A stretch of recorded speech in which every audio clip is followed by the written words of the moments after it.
Now that you've got your MLOs and your CLOs, let's discuss what activities you will be using in your content.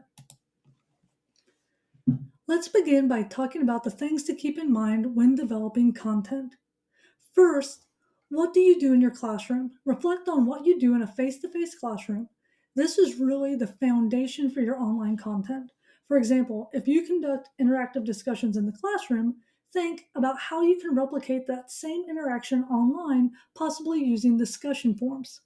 Remember, not all classroom activities translates directly into an online environment. So adaptations will be necessary for you to be able to take your content, what you do in class, and convert it to online. For an example, group projects can be converted into collaborative online documents such as Google Docs or discussion boards. And then finally, the rigor. Make sure that the rigor of your course remains consistent, whether it's delivered in class or online. So you want to make sure that you align your online assessments with the in class standards to make sure the students are still meeting those same learning outcomes. Next, let's talk about learning resources. So we want to talk about open educated resources. But we also want to talk about various sources for obtaining those high quality learning resources that will help you enhance your online course content. First, writing your own lectures and narratives is always invaluable, but make sure that when you do that to always use appropriate citations for all of your sources because we do want to maintain academic integrity. Next is using publisher content. Many textbook publishers will provide resources for you to use that will support your content, but make sure you don't base all of your content and all of your activity on the publisher's resources, since textbooks do update and change quite often. And then finally are these copy safe open educational resources.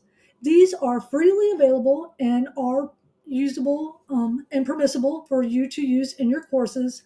And so there's websites such as Merlot, OER Commons, YouTube, OpenStax, Adobe Stock. All of these offer a wealth of material for you to use as open resources instead of just relying heavily on the publisher's textbook. Next, I want to talk to you about the Carnegie Hours. Understanding the Carnegie Hours is really crucial for making sure that your online course meets the required instructional and student work time. Here at West Liberty University, we have a policy that expects online courses to mirror face to face courses in terms of instructional time and student work time. And so, for an example, if you have a 3 credit course, there should be approximately 2,250 minutes of instructional time. Now, what is instructional time? Those are anything that is in class. So, those are recorded lectures through video, podcasts, discussions. If you do a multimedia presentation or a voiceover, any type of simulations like escape rooms, quizzes, exams, all of those. So those are what is considered instructional time. And as you can see down at the bottom, a 6-week course has roughly 375 minutes of instruction per module. An 8-week is 280 minutes of instruction per module. And then a 16-week is 140 minutes per module. And again, that is the in-class. And you do have this in-class and out-of-class document in the developer packet if you are developing with our program. Out-of-class work is included reading assignments. So when you have them read from the textbook, when you have them read PowerPoints, and these are PowerPoints that are not voiceover recorded by the instructor, when you have articles studying for assessments, so studying for exams or working on projects, these are out of class. And so there should really be about 1,500 minutes of student work that is separate from the instructional activity. So you should have in your planning document a course content planner, and it is just a really large spreadsheet. So if you want to go ahead and find that, if you need to pause the video for a second, that is completely fine. But as you find your course content planner, let's talk about how to effectively plot out some ideas and resources. And this will help save um, content ideas and save all of your links. So as you can see here on the image off to the right, under textbook reading, it has what the book is, or the article, the chapters, the chapter titles. Article readings, they're already hyperlinked, so you can immediately go to um, that article that you need.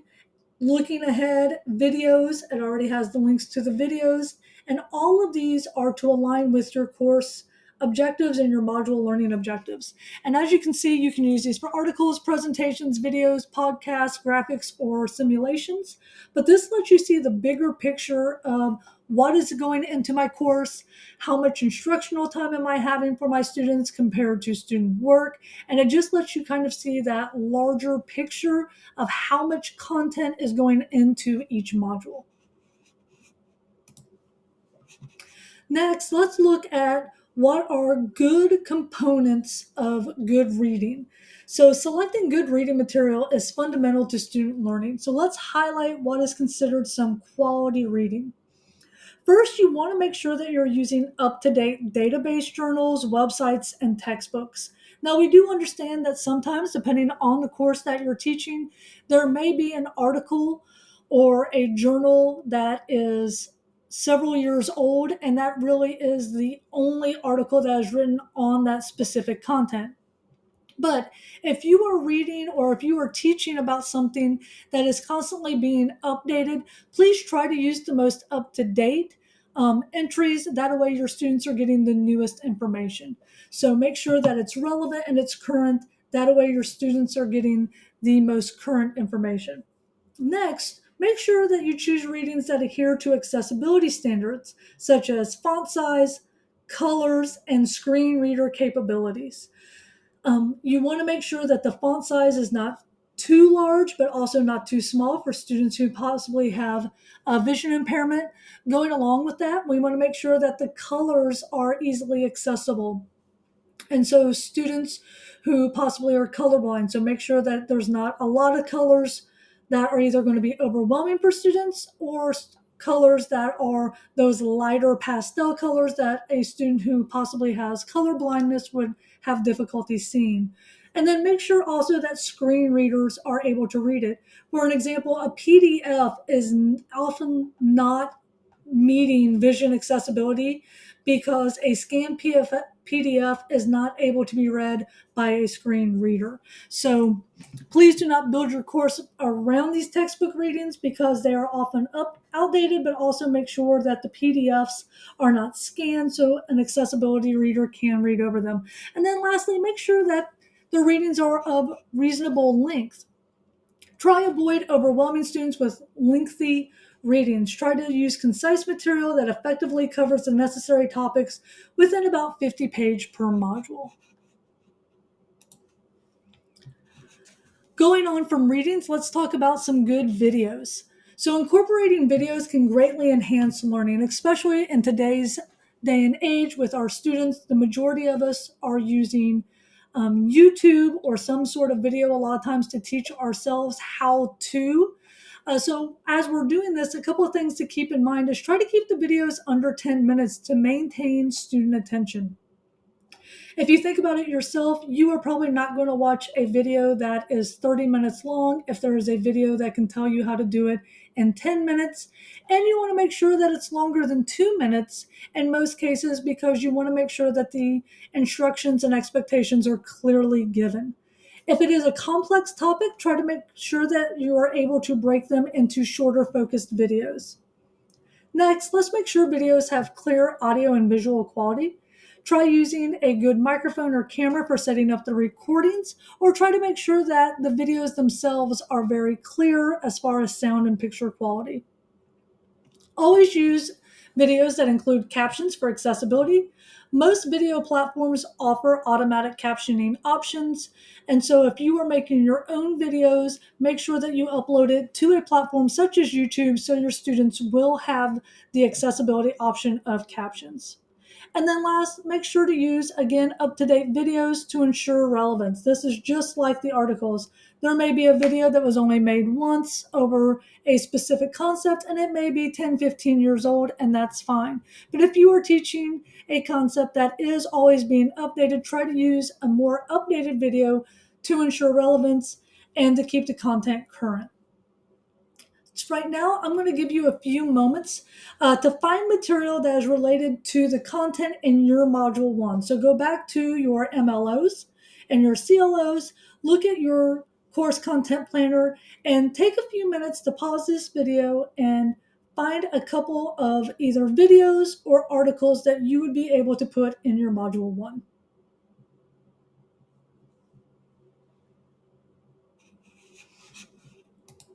All right, now let's move on to assessments. Assessments are critical for measuring student learning. So, we are going to discuss the different types of assessments, though, to make sure that we go over the importance of each type. The first type is formative. A formative assessment is immediate insight to guided instruction. So, quizzes and class discussions that give instant feedback. And they don't always have to be graded. So if you're looking for that instant feedback and immediate feedback, such as maybe a discussion, it doesn't always have to be graded. Next is summative assessments. These measure how much information was retained at the end of a learning period. So maybe at the end of a chapter, maybe at the end of a term. These are more term papers, final exams, those heavier weighed assessments, tests, or quizzes. And then last is, how did the student learn as far as developing their skills? So this is developing, supporting students' metacognitive skills, such as a reflective essay that encourages students to think about their learning process. So let's think about how you're going to plot this. So I know I already had you pause this video for a few moments and find some articles and some reading and maybe some videos. But let's talk about, as you're searching, what do you do with this? So this is for you, again, to use as a planner to place, and if you would like, to hyperlink your material. So as you can see in the image on the slide, you will have discussions, assignments, quiz, exam, podcast. We have everything kind of organized and formatted out for you. And this allows for all the activities to be organized by assignment type for you to quickly and easily assess the comments or the content. So different types of assignments. As you can see here, we're doing blood scenario and we need a rubric. The assignment, we need a rubric. The video hasn't been graded yet. The quiz, we're going to have a multiple choice. So this way you can put in what type of assessments you're going to have, whether it's formative or summative. For your quizzes, are you going to have multiple choice, true, false, fill in the blank? And this lets you have a planner to easily and accessibly organize all of your content. So let's talk about the components of a good discussion. Discussions are a vital element in the online learning environment. Since we can't have face-to-face interactions, a lot of times these interactions will come through the discussion. So allowing to have this discussion allows your students online to still be able to interact with each other, even if it's not that face-to-face where they can read facial expressions and tone, they are still able to interact. So we want to consider having discussion prompts that are either a complex subject or ones that don't have a single correct answer. And as you can see, we have a couple of examples up here, but we want to have either a complex subject that are topics or multiple views in a scenario, or we want to consider having open-ended questions where students are prompted to share personal experiences and perspectives that not only allows for more diverse responses, but also keeps there from just being one correct answer over and over. So going along that road, let's talk about the components of a good assignment. And this is kind of wrapping up this video. We want to talk about how do we design well-designed assignments for your online course? Well, first, you want to make sure you're using a variety of assignment types. So there's jigsaws, there's discussions, mind maps, annotations, formal papers. You have a lot of variety here that you can use. Also, you want to make sure that you provide very clear instructions and examples each and every time you give an assignment. Remember, this is online, so you're not able to see if the students are understanding as you're talking about the instructions because you're not face to face, so you're not able to read. Is everybody's attention on me? What type of tone am I using? Do students have a confused look on their face? So make sure that you are very, very detailed in your instructions each and every time.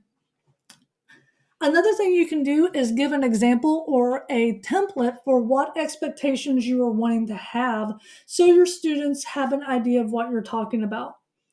Make sure that if you are using a rubric that you have a very clear rubric for the students to know exactly what the grading expectations will be for that assignment. And as you can see, going through, make sure that you are having verbs. Are they arranging? Are they describing? Are they discussing? Are they talking? What are they doing? Make sure that you have those action verbs. So now it's your turn. Go back to your course content planner, find learning activities that you can place within your content for Module 1. Make sure all of the content is accessible and has a variety of activities, at least 2 or 3 different activities in the module. And lastly, before you get started, go back to your MLOs for Module 1 and make sure that all activities that you choose to add to your content for Module 1 is also able to be measured and assessed by at least one of the MLOs in this module.